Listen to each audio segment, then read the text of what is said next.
Buenas tardes a todos. Muchas gracias por acompañarnos en la sesión de neurociencias del mes de marzo 2023. La sesión del día de hoy se trata tratamiento quirúrgico de neuralgia del trigémino tumoral y vascular. Les presento al doctor Eric Cepeda Fernández, neurocirujano, cirujano a base de cráneo y cirujano de columna.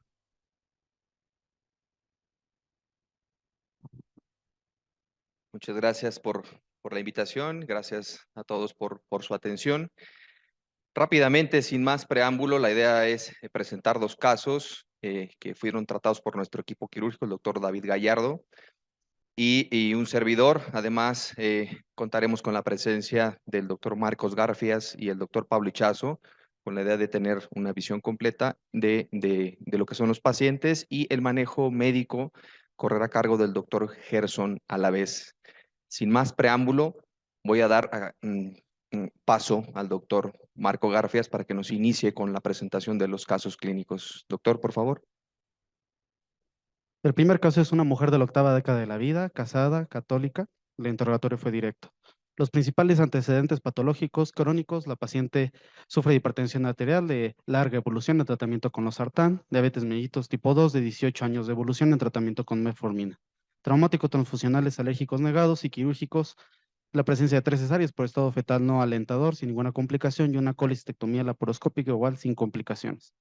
Pasando al padecimiento actual, todo empezó en el 2011, hace 10 años. La paciente inicia con dolor facial de tipo urente en hemisferio al lado derecho, manifestándolo con una escala de EVA 5 de 10 intermitente, incrementa sobre todo la ingesta de alimentos, acude a facultativa, le diagnostica neuralgia del trigémino, un diagnóstico totalmente clínico, e inicia entonces carbamazepina 400 miligramos una vez al día. Así durante largo tiempo, hasta que en octubre del 2021 refiere presentar dolor más intenso en mi cara derecha, sensación de descarga eléctrica en zona de gatillo, igual en topografía de B3 del lado derecho. Entonces la paciente decide automedicarse, igualmente carbamazepina, pero incrementando y subiendo la dosis 800 miligramos cada 24 horas. Posteriormente, en noviembre del mismo año del 2021, la paciente refiere iniciar con la presencia de inestabilidad a la marcha, continúa con dolor facial, por lo tanto acude a valoración. A la exploración neurológica encontramos una escala de Glasgow de 15 puntos, funciones mentales superiores sin alteraciones. Pasando a los nervios craneales, nos vamos a los puntos positivos. El quinto nervio craneal presenta un reflejo corneal presente, sensibilidad facial disminuida en la rama tercera del trigémino lado derecho, fuerza muscular de los músculos masticatorios sin alteraciones. A nivel del octavo nervio craneal, presenta agudeza auditiva con reine positivo derecho, Weber lateraliza a la izquierda, concluyendo con una hipoacusia tipo neurosensorial. Pares bajos sin alteraciones, motor sensitivo, cerebeloso, no se integra nada. Entonces, pues se realiza una resonancia a la paciente, la cual podemos ver en la imagen inferior del lado izquierdo, una resonancia magnética con gadolinium isocortaxial a nivel protuberencial, en la cual podemos ver una lesión extraaxial que tiene un realce homogéneo al medio de contraste, de bordes bien definidos en el ángulo punto cerveloso, que como pueden ver del lado derecho se encuentra totalmente comprimido, desplazado hacia el lateral el nervio trigémino en su porción cisternal, e incluso se ve disminuido sus dimensiones. Del lado contralateral, la cisterna punto cervelosa se ve íntegra. En la imagen derecha, inferior derecha, podemos ver igualmente una resonancia T1 contrastado con gadolinio, pero en un corte sagital, el cual es laterosagital, en la cual podemos ver también una tumoración ventral al tallo en topografía del ángulo punto cerebeloso de las mismas características ya habladas en topografía clival, aparentemente sin alteraciones osteoblásticas ni ostolíticas. Y finalmente, en la imagen central superior podemos ver una imagen resonancia T2 de protocolo Fiesta.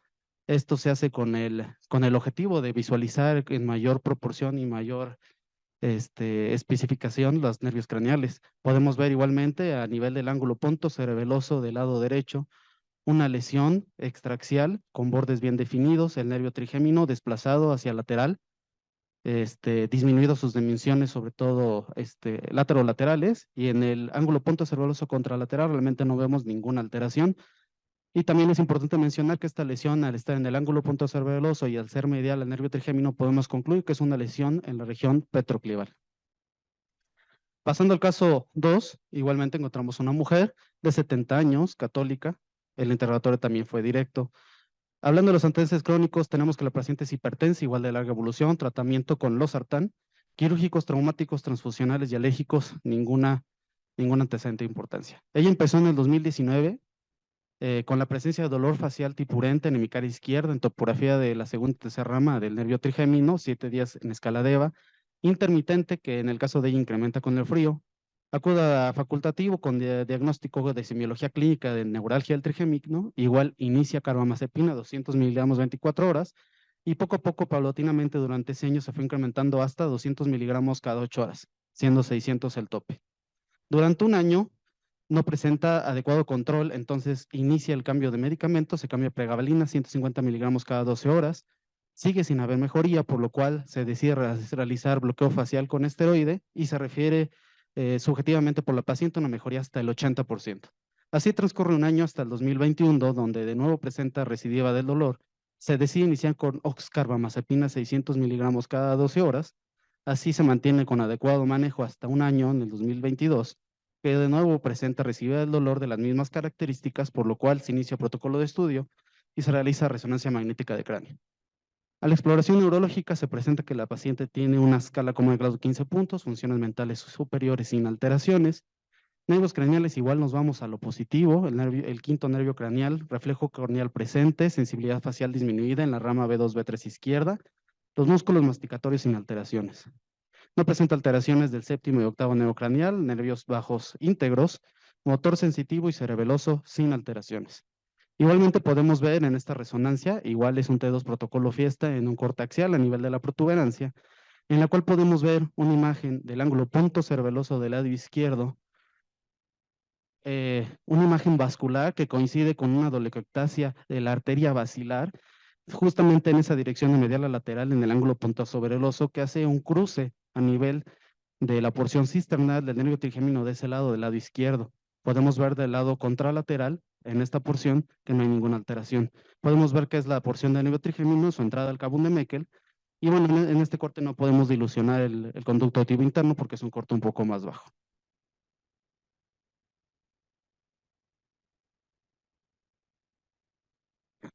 Le paso el micrófono al doctor David Gallardo. Muchas gracias.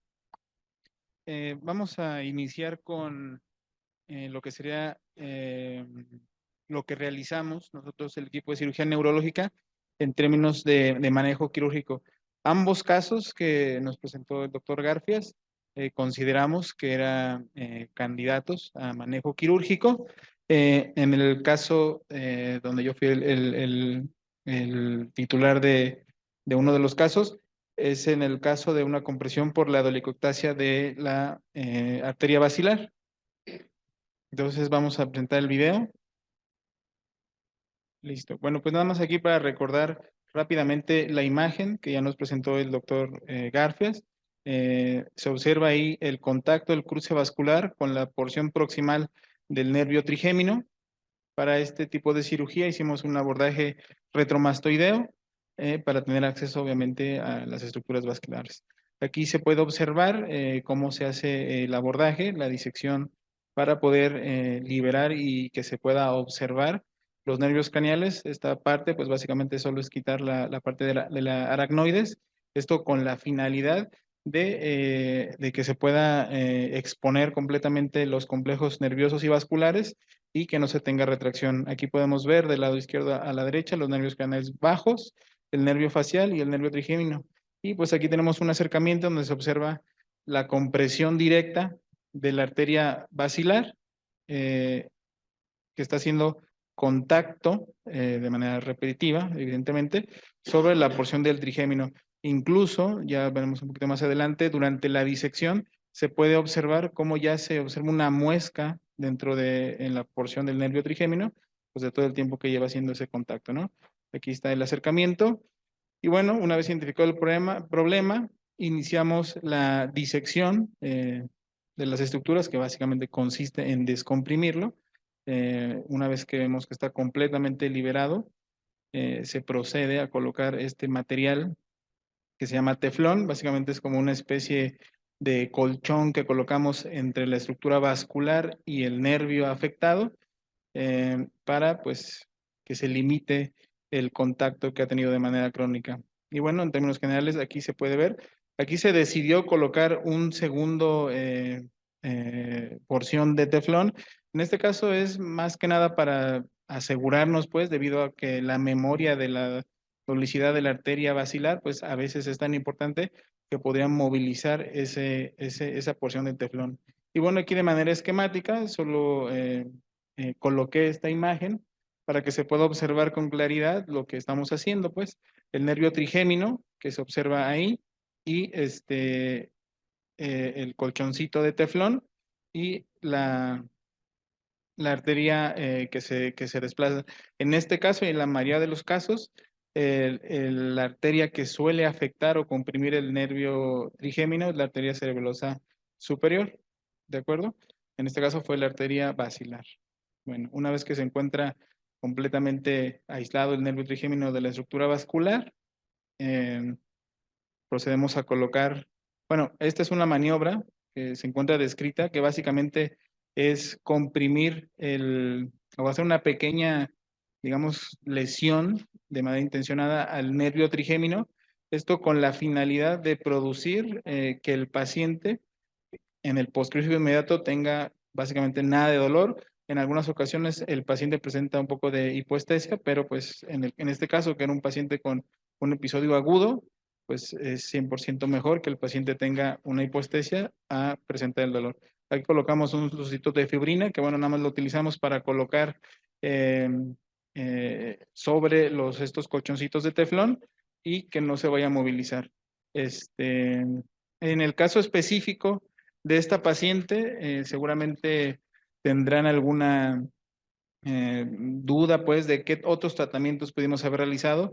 Como está descrito en la literatura, se decidió realizar una microdescompresión vascular, por manejo microquirúrgico sobre las otras opciones que se pueden utilizar, como radiocirugía o una compresión por balón o un procedimiento por radiofrecuencia, debido a que las condiciones clínicas, a pesar de tener 70 años, las condiciones clínicas generales de la paciente pues eran favorables sobre hipertensa y la paciente no tenía ningún antecedente. Ella se valía por sí sola en todas sus actividades. Y lo más importante, como está descrito, la microdescompresión vascular es la opción quirúrgica y de tratamiento que menos posibilidades de que haya recidiva en el dolor presenta. Entonces, teóricamente es la mejor opción que tenemos para el manejo quirúrgico de la compresión vascular o de la neuralgia del trigémino que se encuentra descrita. A continuación vamos con el siguiente video. En el caso, bueno, vamos a dar un pequeño preámbulo, pues, en el tratamiento médico, la fisiología y el tratamiento médico de la neuralgia trigémino por el doctor Gerson de neurología. Bien, vamos a hablar un poquito del manejo farmacológico de la neuralgia del trigémino.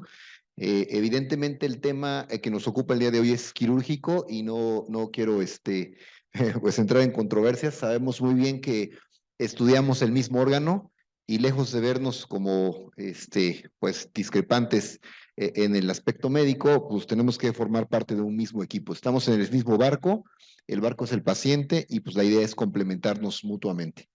Bien, recordando la clasificación un poquito de la neuralgia del trigémino, pues hay aquellos casos que son clásicos, hay secundarios y hay los puramente idiopáticos, una vez que queda descartado todo, ¿no?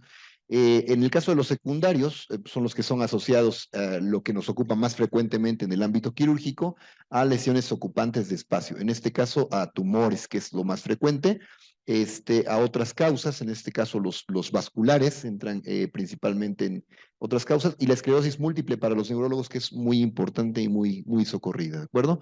Desde el punto de vista de expresión clínica, pues están los paroxísticos, que únicamente tienen dolor en ciertos momentos, y los que tienen dolor facial continuo, además de paroxismos. Entonces serían los dos casos más frecuentes.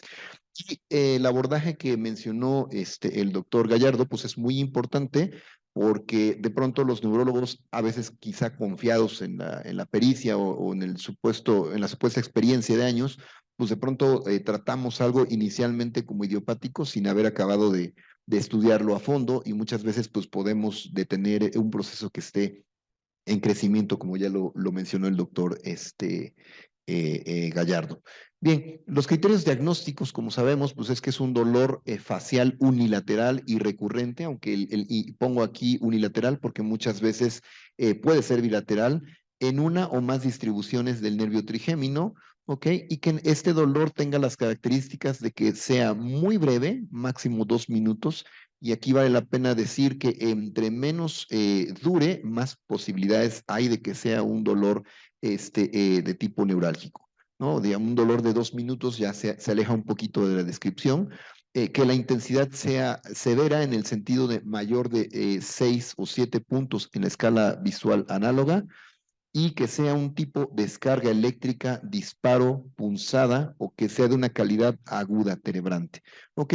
Y que sea precipitado por estímulos típicos, en este caso el masticar y el cepillarse los dientes son los dos gatillos más comúnmente vistos en la neuralgia del trigémino. Y bueno, nosotros que nos guiamos por la clasificación de cefaleas internacional, pues siempre hay un criterio universal, que es que no se explique este tipo de dolor por algún otro trastorno descrito en la clasificación de cefaleas. Entonces, si se dan cuenta, pues está contemplado técnicamente como una cefalea. Bien, entonces esos son los criterios diagnósticos. Y bueno, pasando ya al tema del tratamiento farmacológico, pues hay que decir que el tratamiento farmacológico debe de prescribirse antes y después del tratamiento quirúrgico. No estamos, como dijimos, peleados, ¿de acuerdo? Entonces, es el tratamiento de primera línea en el manejo de la neuralgia del trigémino idiopática o de origen vascular, pero incluso en la que es de origen tumoral o por lesiones ocupantes de espacio, definitivamente juega un papel, ¿no? Ustedes como quirúrgico sabe muy bien que el tratamiento puede aliviar bastante las molestias, puede reducir la intensidad y sobre todo limitar o reducir el consumo de dos cosas más importantes, de fármacos en general, de polifarmacia y de medicación de rescate. Entonces, quisiéramos que todos los casos respondieran también como para decir, el 100% de mis casos se curaron completamente. Desafortunadamente ustedes saben que no siempre es así, y bueno, para cuando no es así, pues existe el tratamiento farmacológico como coadyuvante, ¿de acuerdo? El tratamiento en general, bueno, pues tenemos los fármacos aprobados por la FDA, en este caso la carbamazepina, oxcarbazepina, baclofeno, lamotrigina, pimosida, gabapentina, rupivacaína, fenitoína, tizanidina y la toxina botulínica tipo A. Hay otros medicamentos que son fuera de línea, y es pregabalina, topiramato, levetiracetam y otros medicamentos que no existen o no son de venta aquí en México. Entonces, sabemos que el historial farmacológico o el arsenal farmacológico con el que contamos, pues hace mucho tiempo está disponible, ¿no? La carbamazepina y la fenitoína, pues son medicamentos que estuvieron aquí con nosotros desde que éramos residentes o desde muchos años atrás, ¿no? Entonces es importante recordar que aún tienen un valor, aún tienen una potencialidad en el tratamiento de la neuralgia del trigémino. Voy a cambiar con el cambiador porque está muy lento ¿sí? Bien, entonces carbamazepina pues es un bloqueador de los canales del sodio y el nivel de evidencia que tiene, gracias, el nivel de evidencia que tiene es muy alto. El nivel de evidencia que tiene es evidencia de tipo A para su uso, por lo tanto es de los medicamentos de primera línea y es de los pocos que tienen estudiado el número necesario a tratar. Como sabemos, el número necesario a tratar es una cifra que nos dice cuántos pacientes tienen que exponerse al medicamento para tener un beneficio. Como punto de comparación, les recordaría los medicamentos que se usan para tratar Alzheimer en la actualidad, como memantina y otros, tienen un número necesario a tratar cerca de 30 para pacientes expuestos para beneficiar a uno, ¿no? En el caso de la carbamazepina es de 2 a 2.6 para obtener un beneficio, es decir, uno de cada dos mejora. E incluso eso es para fines de cifras, para fines prácticos, yo les diría, casi la mayor parte de los pacientes que reciben carbamazepina mejoran en algún grado y los que tienen que dejarla casi siempre es por efectos secundarios. Las dosis iniciales van de 100 a 200 miligramos y podríamos llegar, en teoría, hasta 1200 miligramos al día. Pero tenemos, además de los efectos alérgicos, los efectos más comunes son hiponatremia, sedación y efectos cardiovasculares en pacientes mayores. Entonces, esto es un punto limitante con la carbamazepina. Y una gran ventaja, pues obviamente, es las presentaciones con las que contamos de liberación prolongada y que nos permiten incluso una sola dosis al día. La oxcarbazepina también es un bloqueador de los canales del sodio, pero tiene un nivel de evidencia B, ese es un poquito menor. Tendemos a considerar por el nombre tan parecido que son casi lo mismo. Desafortunadamente no es así. Entonces, a pesar de que en teoría sería igual que la carba, no lo es. Entonces, es de segunda línea. El número necesario a tratar no ha sido determinado y la dosis puede ir de 300 a 1200 miligramos al día. La gran ventaja de la oxcarbazepina es que los pacientes que no toleran la carbamazepina podrían llegar a tolerarla mejor y podríamos tener un buen efecto. En mi caso, algunos pacientes con epilepsia, pues aprovecho que se toman algún antiepiléptico y sí puedo switchar de carba a oxcarba como para encontrar un mejor perfil de efectos secundarios y además mantener el nivel, ¿no? Perdón, switchar de otro medicamento a oxcarba, de otro antiepiléptico a oxcarba, eso quise decir. Bien, la motrigina, bueno, es un bloqueador de los canales del sodio dependientes de voltaje y es un medicamento que tiene también en nivel de evidencia B para su uso, es de segunda línea.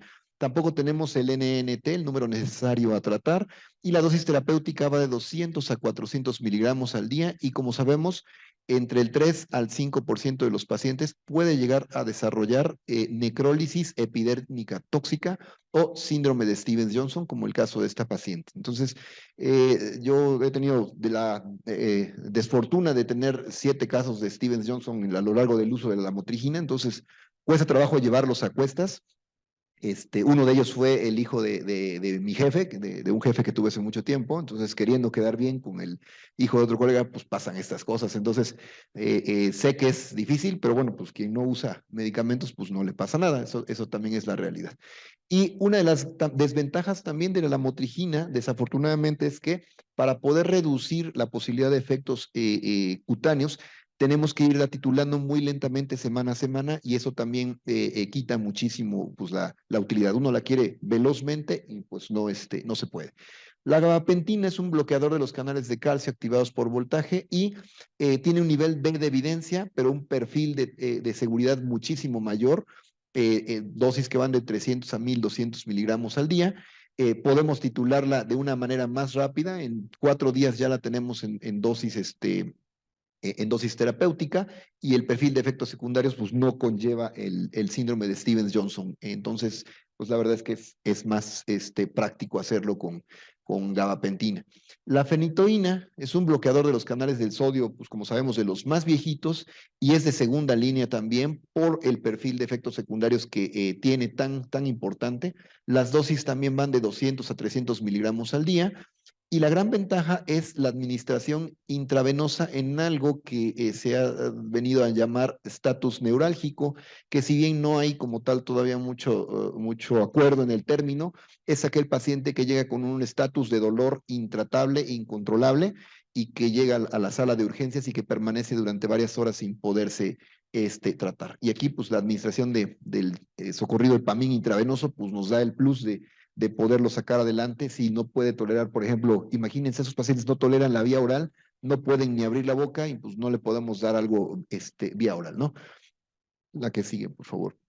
Bien, tizanidina es un medicamento que es un agonista alfa-adrenérgico, tiene limitada evidencia, pero como terapia adyuvante podría ser de utilidad en dosis de 2 a 8 miligramos, el socorrido Sirdalut, y puede tener utilidad en pacientes que tienen tensión muscular y en particular, yo creo un poquito de bruxismo, pues me sirve para los pacientes con bruxismo. Entonces, si se dan cuenta, siempre tratar de acomodar el fármaco al caso particular o a las comorbilidades del paciente.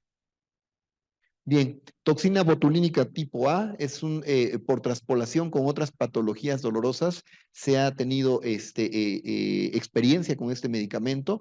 El único estudio bien diseñado fue de solamente 40 pacientes que recibieron entre 20 a 50 unidades de aplicación unilateral, teniendo mejoría entre 60 a 100%, definiendo mejoría como un cambio de más de 5 puntos en la escala visual análoga. Entonces, si le dolía 10, pues ya nada más le dolía 5 y libre de dolor por 13 semanas. El grupo control, el 68% de los pacientes tuvo mejoría versus el 18% en el grupo placebo. Entonces, sí es bastante. Ese es el número de pacientes que mejoró y este es el porcentaje de mejoría. Bien, perdón, regresamos. Una más. Bien, y con esto concluyo mi participación. Sé que hay varios temas pendientes. El manejo farmacológico está indicado siempre como primera línea mientras hacemos el diagnóstico diferencial con las causas estructurales o potencialmente tratables, que esto es una obligación de nosotros, dado el largo término del tratamiento en los casos que son idiopáticos puros. Aún después del tratamiento quirúrgico, los pacientes continuarían o podrían continuar requiriendo manejo farmacológico y la elección del fármaco, eso es crucial, debe de ser como un traje a la medida del paciente. No hay un fármaco ideal para todos los pacientes o solo para la neuralgia del trigémino. Y las combinaciones de fármacos pueden ser indispensables y algunas combinaciones imposibles de pensar en otros aspectos, por ejemplo, en epilepsia, son buenas en este caso, como la carbamazepina y fenitoína con el mismo mecanismo de acción, es una combinación que pudiera ser benéfica en algunos pacientes. Y la toxina, pues esa se puede combinar prácticamente con todos los fármacos. Entonces, esa es mi aportación el día de hoy. Muchas gracias a todos. Y bueno, estos pacientes, como ven, muchos reciben tratamiento conservador de forma inicial. Todos deben de recibir tratamiento con carbamazepina. En un principio, la carbamazepina puede lograr un adecuado control del dolor. No obstante, en algunos pacientes, como en estos que terminan a final de cuentas en cirugía, deja de ser efectiva. Y entonces es necesario, cuando los pacientes tienen una causa identificada, pues tratarlos desde el punto de vista quirúrgico.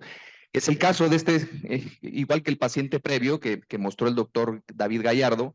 Este es otro caso que afortunadamente nos tocó manejar y se trata de los estudios que presentaba el doctor Garfias.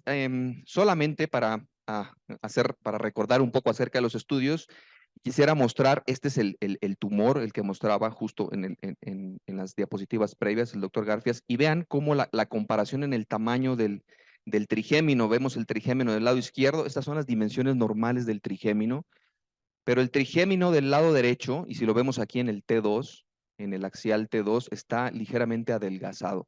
Es decir, tiene sintomatología que corresponde con neuralgia del trigémino, como ya lo mencionábamos clínicamente, cumple los criterios, y desde el punto de vista de imagen hay ciertas características a tomar en consideración. Una de estas es el diámetro del trigémino, sobre todo en patología vascular, que en ocasiones es difícil diferenciar qué pacientes se pueden beneficiar de cirugía, qué pacientes no, sobre todo cuando están en una localización específicamente en el punto de entrada del trigémino al tallo, o cuando hay alteraciones anatómicas directamente en el nervio del trigémino. Estos pacientes responden bien al tratamiento quirúrgico. En este caso, es obvia la causa, es la presencia de un meningioma que desplaza lateralmente el nervio trigémino, este meningioma justo en la fisura petroclival, y que era el origen de esta sintomatología. La paciente estuvo con 10 años con carbamazepina, incrementó la dosis y el hecho de haber incrementado la dosis condicionó que se incrementaron los efectos colaterales. La paciente estaba somnolienta y decidimos pues meterla a tratamiento quirúrgico. Para los que no son neurocirujanos aquí, este es el abordaje que se hizo, un abordaje con una craneotomía del lado derecho de la paciente, un abordaje frontotemporal del lado derecho. Quitamos el proceso cigomático del lado derecho, de tal forma que nos permitiera acceder por forma extradural, sin invadir, sin abrir la dura, y hicimos una cosa que se llama peeling de la fosa media, es a final de cuentas una disección, se separan la dura madre de la pared lateral del seno cavernoso con la dura madre que va por abajo del lóbulo temporal, y esta es la imagen inicial que tenemos ya después de hecha la craneotomía y la disección inicial. Lo que vemos aquí en el centro es justo la penetración del nervio petroso mayor a través del conducto de falopio en esta zona, y hacemos la disección de esto justo, de la separación de la dura madre del seno cavernoso, del lóbulo temporal que está siendo rechazado aquí con este separador hacia arriba, y de esta forma, progresivamente haciendo esta disección, tenemos identificado aquí la rama B3 del nervio trigémino. Recordábamos en la historia clínica que nos presentaron que tenía dolor en el territorio, preferentemente territorio B3 del lado derecho. Esta es justo la disección de B3, y de forma progresiva hasta acceder a un área que es llamado triángulo de Kawase, que es un abordaje, una petrosectomía anterior propiamente, o abordaje de Kawase, y hacemos el fresado de esta región hasta llegar a la dura madre de la fosa posterior de forma progresiva. Tenemos esta estructura que vemos aquí, es la que veíamos al inicio, el nervio petroso mayor, B3, que está aquí, que es la tercera rama del trigémino, y en este triángulo, vamos a decir, una especie de trapecio, el fresado. Lo que vamos a encontrar acá atrás, hacia la región posterior, es la dura madre de la fosa posterior, y con hay algunas estructuras con este abordaje que necesitamos tener en consideración, que son entre 4 o 5 estructuras que llevan exactamente la misma trayectoria. Uno es el nervio petroso mayor, que es el que estábamos identificando aquí, la arteria carótida, que frecuentemente pasa abajo de esta estructura, la arteria carótida petrosa, el músculo tersor del tímpano, que también va en la parte ósea, y la trompa de Eustaquio, también, que se puede encontrar. En este caso no es necesario verlos, pues, entonces estamos justo en la zona de seguridad en donde encontramos hueso solamente, y hacemos este fresado de forma progresiva. Este es el implante, este que estamos viendo aquí ya es el implante del tumor. Era un tumor pequeño que afortunadamente permitía pues la identificación, ahorita lo van a ver en mayor detalle, la identificación anatómica de las estructuras, sobre todo del nervio trigémino, que es a final de cuentas el nervio que queríamos descomprimir, y esta es la apertura de la dura madre de la fosa posterior. Ya el tentorio estaría en esta región, y lo que estamos abriendo aquí, esta es la exposición, este es el nervio trigémino. Como tal, el nervio trigémino estaba siendo desplazado, es decir, que el acceso que tuvimos nosotros es ligeramente por la parte superior y medial del acceso. Este es el nervio trigémino, el que estaba siendo desplazado lateralmente, y de forma progresiva, tratando de preservar la integridad de ese nervio, hacemos la disección. Afortunadamente el tamaño lo permitía, pues, identificar estas estructuras. A veces el tamaño del tumor llega a ser tan importante que es difícil identificar las estructuras de forma fácilmente, pues, identificable la integridad completa del nervio. Y una de las cosas también, que lo vamos a ver por aquí, en esta zona va a aparecer uno de los oculomotores medial a este tumor, que es el cuarto nervio craneal, y que es necesario también tener en consideración, porque la paciente, fuera de la neuralgia del trigémino, neurológicamente estaba íntegra, no tenía mayor déficit, pues, neurológico, leve disminución de la sensibilidad en la hemicara del lado derecho, pero el resto del estado neurológico estaba íntegro, no habría por qué despertar con mayor lesión. Aquí está, justo eso. Aquí está, esta pequeña estructura es el cuarto nervio craneal que estaba adherido al tumor, y que, identificándolo de forma temprana, es más sencillo preservarlo.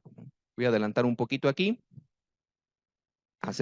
Ya no hay tumor en la porción medial, y lo que estamos haciendo solamente es resecar la última porción del tumor, que es el implante propiamente.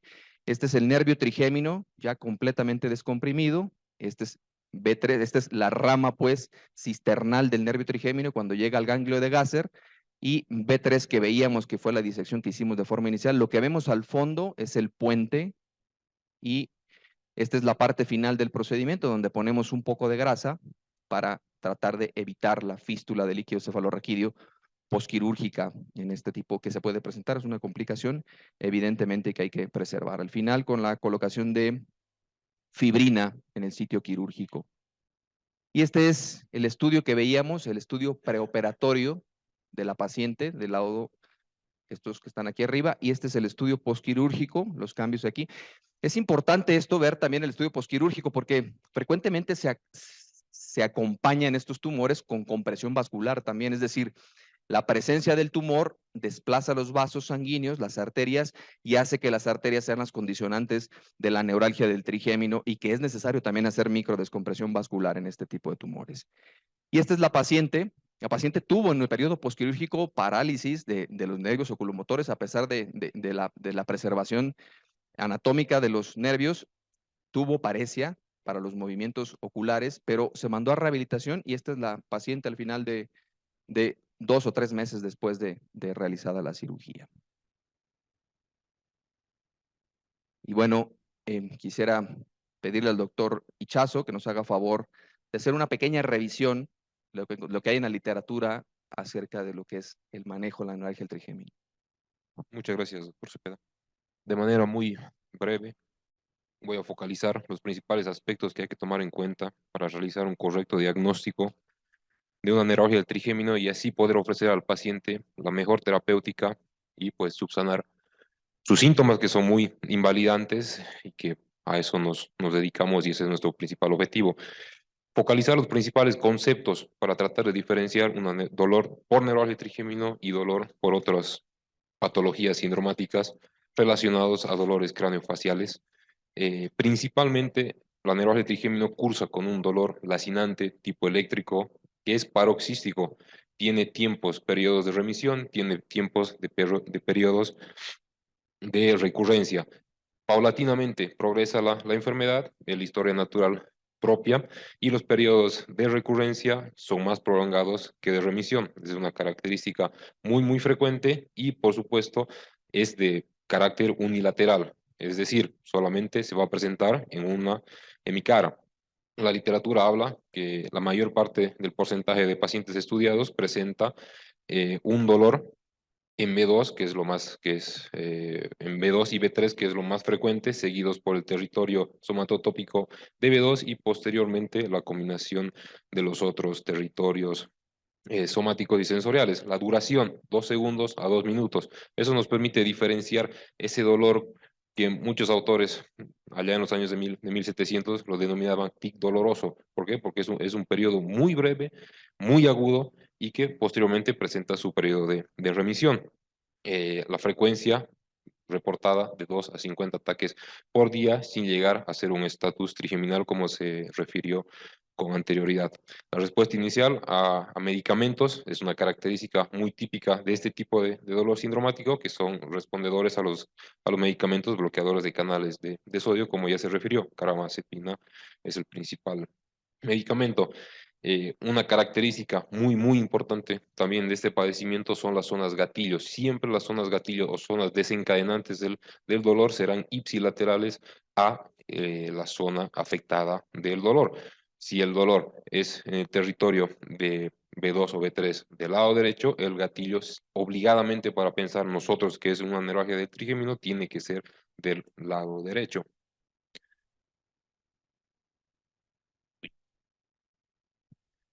Una pequeña tabla para tratar de hacer, conceptualizar y focalizar los puntos principales para diagnosticar y diferenciar de síndromes dolorosos como el dolor facial atípico, que es lo que más frecuentemente uno se encuentra con la neuralgia del trigémino. Los factores precipitantes en una neuralgia del trigémino no lo va a ver en un dolor persistente facial atípico, puede estar relacionado con el estrés. El dolor neuropático con causa identificada son todas aquellas patologías con un desencadenante, sea traumático o posinfeccioso como una neuropatía posherpética.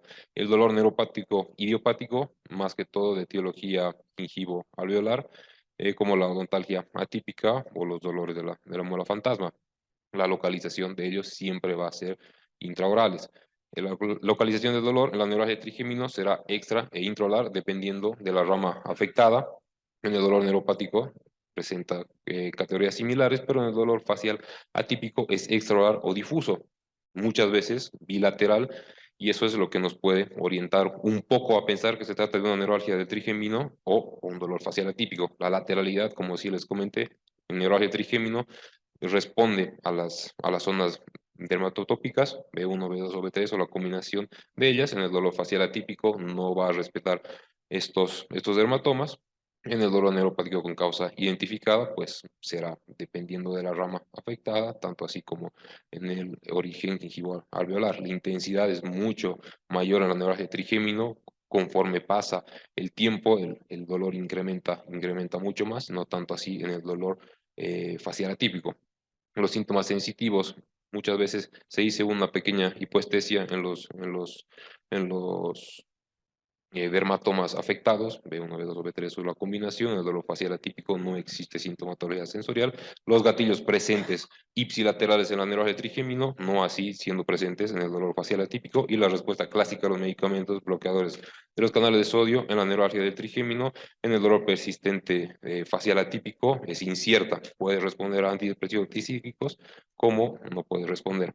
Ahora sí, para focalizar mucho una pequeña revisión de la literatura. En este artículo se presenta dos conceptos importantes. Todos en la normal anatomía tenemos un contacto vascular y nervioso en las cisternas del ángulo pontocerebeloso, crural o prepontina, porque es una cavidad muy pequeña para el contenido neuronal vascular que tenemos ahí. Todos tenemos un contacto entre una arteria, una vena y un nervio, pero no todos ellos van a desencadenar una neuralgia del trigémino. Entonces aquí tenemos que hablar netamente de una compresión, más no así de una zona de contacto. Lo que hicieron es determinar la longitud de la zona de transición entre la mielina central y la mielina periférica, la famosa zona de Oberstein-Rielich, que en el caso del quinto nervio se encuentra desde la zona de entrada al puente, en la porción ventral y lateral del puente, hacia la transición con las células de Schwann del sistema nervioso periférico de 1.5 milímetros. Entonces, para que haya una neuralgia del trigémino, mediante este estudio se determinó que tiene que haber una compresión, más no así una zona de contacto dentro de esta zona de 1.5 milímetros, para que así pueda ocasionar una neuralgia del trigémino. Casos similares con otros nervios de cráneo, de los cuales no vamos a profundizar. En el mismo artículo tenemos un par de imágenes, un corte axial pasando por el tegmento del puente, donde vemos la emergencia del trigémino derecho, y aquí se resalta el cruce vascular de la arteria cerebrosa superior en su segmento pontomesencefálico anterior o lateral, cruzando esta zona de transición de Oberstein-Rielich que les acabo de comentar. Una imagen parecida con una imagen de tensor de difusión o tractografía, donde se evidencia el cruce arterial con la emergencia del segmento sensorial del trigémino. Un corte sagital, parasagital, donde vemos la emergencia del nervio trigémino en su camino por el poro trigeminal hacia el gángulo de Gasser, y aquí vemos el segmento de la arteria cerebrosa superior que está contactando esta zona de transición de la mielina. Otros componentes vasculares puede ser en segunda opción la compresión venosa por la vena petrosa superior en su camino hacia el seno petroso superior, que puede contactar, como vemos acá en la visión endoscópica, la parte superior y dorsal del nervio trigémino, siendo así la compresión de esta zona de transición de la mielina.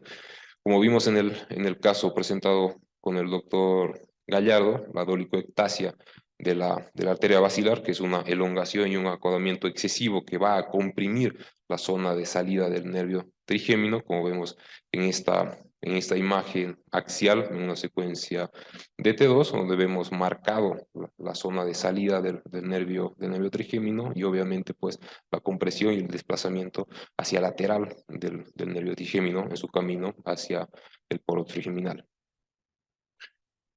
Manejos para simplificar en la etiología vascular. En este ensayo con un seguimiento de 5.000 pacientes, el rango libre de dolor en una microcirugía vascular de descompresión fue del 62 al 89% después de 3 a 10 años de seguimiento. Vemos que es un porcentaje altísimo de remisión del dolor, y el riesgo anual de recurrencia es menor al 2% en 5 años y menor al 1% en 10 años de seguimiento.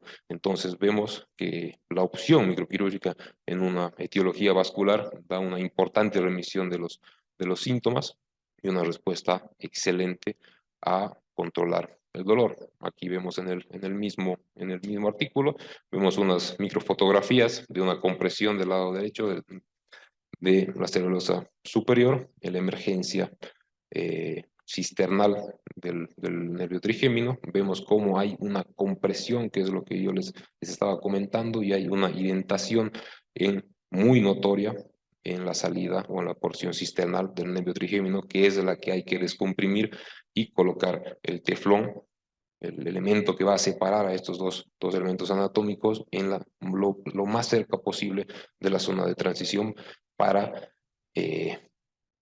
perfeccionar la técnica y asegurarnos de que el paciente va a tener control del dolor y la remisión va a ser a la totalidad. Dentro de la patología tumoral, en este estudio se siguieron más de 2.000 pacientes, un seguimiento de 15 años de etiología tumoral, los tumores extracraneales relacionados, podríamos decir, una neuralgia trigémino secundaria, fueron un carcinoma nasal, metástasis a la base del cráneo, en tumores de fosa posterior, meningiomas, schwannomas trigeminales o del octavo par, de hipófisis muy poco, y lo que les decía, los schwannomas vestibulares asociados a neuralgia de trigémino. En el caso que nos mostró el doctor Cepeda, con resolución quirúrgica, un meningioma petroclival. En este presente artículo lo subclasifica en 3 tipos: un clival superior, un tentorial y un petroso anterior. ¿Cuál es la importancia de esto? Nos dice el autor o los autores que el clival superior tiene una sola membrana de aracnoides que está separando al aspecto ventral del puente del encéfalo, y es un poquito más dificultoso y puede llevar a ocasionar algunas complicaciones propias de la cirugía, como las paredes de los nervios oculomotores cuarto y sexto. Dependiendo del tamaño, comorbilidades del paciente, se puede optar como una opción, como una herramienta más, o la radiocirugía, dependiendo también del volumen y localización del tumor, para pues tratar de detener y controlar un poco los síntomas. Los más favorables de localización son los tentoriales y los petros posteriores, porque tienen muchas capas de aracnoides que están separando al aspecto ventral del puente, tanto la cisterna ambiens pleural, la cisterna del ángulo pontocerebroso superior, que brinda un poco más de seguridad y un poco más pues de espacio, vamos a decir así, para la manipulación quirúrgica, y como lo que vemos.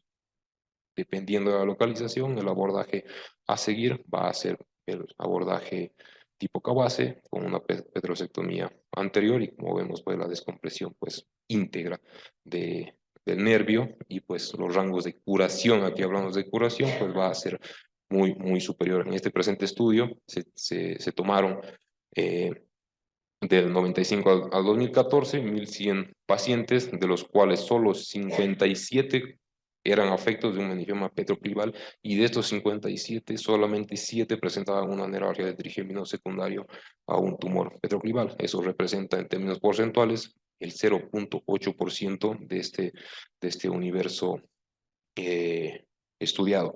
Aquí fueron dos de las implicaciones: radiocirugía por los comórbidos de los pacientes, y el procedimiento microquirúrgico por las condiciones favorables tanto del tumor y tanto de los pacientes. El seguimiento quirúrgico de 5 a 7 años, y de radiocirugía fue de 2 años. Entonces el periodo libre de dolor es muy superior en el procedimiento quirúrgico que en la radiocirugía. La recurrencia en el grupo radiado 50%, y en el grupo quirúrgico 20%, así que es más del doble de recurrencia en los pacientes radiados, y obviamente la necesidad de resección quirúrgica posterior a la radiación, que es pues muy alta en el caso de la radiocirugía. Las complicaciones reportadas parecían de los oculomotores e hipoestesias del facial. Entonces, para concluir, el diagnóstico preciso es vital para asegurar tanto el diagnóstico y ofrecer el mejor tratamiento a los pacientes, y la microcirugía en anormalidades vasculares y patología tumoral es el tratamiento de elección, con índices curativos